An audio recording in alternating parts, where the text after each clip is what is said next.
Ancienne versus périodisation moderne. La périodisation est l'expression temporelle de la planification et de la programmation.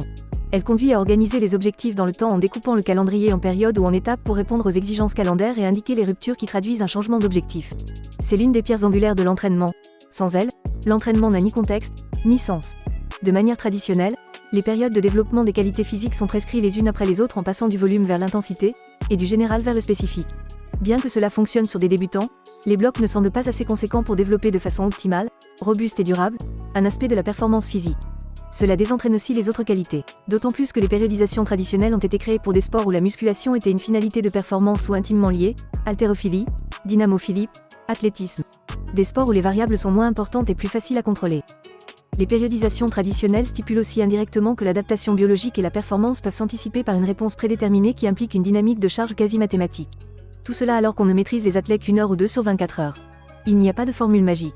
On doit adapter l'entraînement et la récupération à l'individu, en fonction de son activité et de ses besoins du moment, notamment en analysant comment il réagit à un stimulus donné. L'organisation des séances se base sur les bilans de base et les feedbacks objectifs et subjectifs des séances. Besoin, dose, réponse, adaptation, nouvelle dose. Rien ne sert de faire un deload, parce que c'est marqué dans le programme, si l'athlète n'en a pas besoin. Il se reposera s'il le demande ou que certains marqueurs sont orange. Inversement, s'il se sent en forme, l'intensité peut augmenter.